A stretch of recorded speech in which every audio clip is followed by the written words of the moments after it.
When people think about strict drug laws and all of the prisons in the United States, there's one question is why the drug epidemic is still growing. Jails and prisons hold a temporary solution to the problem by covering the problem, releasing, and then the cycle repeats by the prisoner getting to more drug crimes or going back to prison. 50% of the prison population is drug addicts, which is 1 million people across the United States.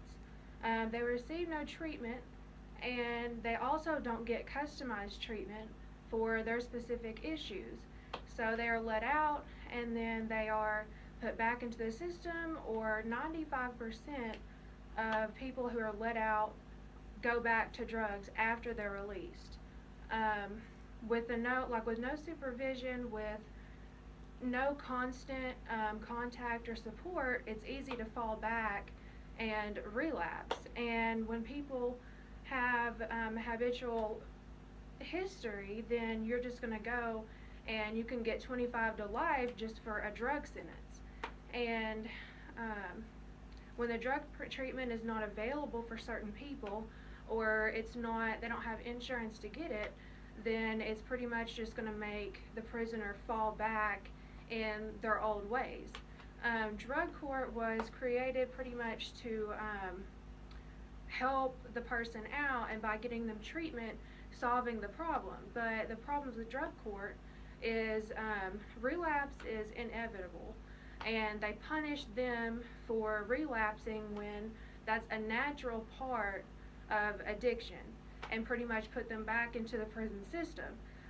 Also, the treatment in drug courts vary from different places, so somebody's treatment may work for someone and then it doesn't work for somebody else. And then as soon as they are released, they're just going to go straight back into that way.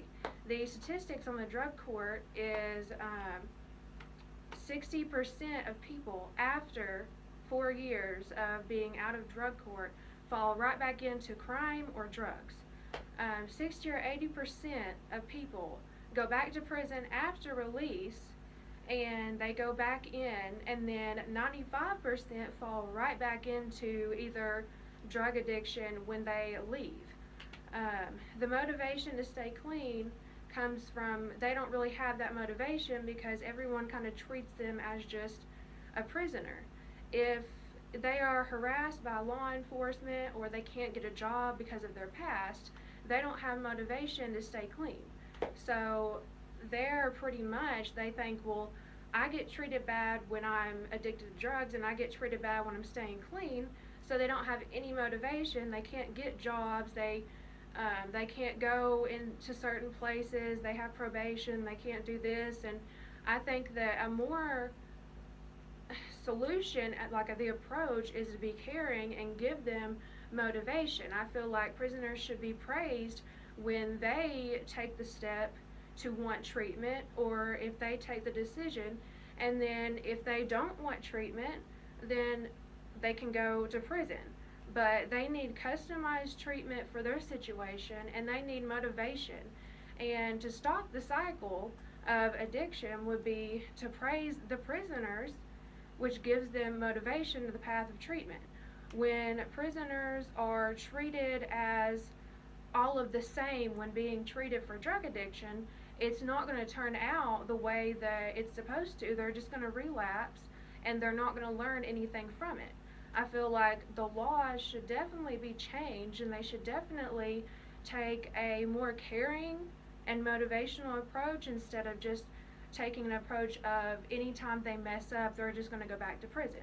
I feel like 1 million people in prison for drug addictions is just way too much, and I feel like the numbers could definitely be lowered if we took the approach of actually helping instead of just locking them away with no motivation or support.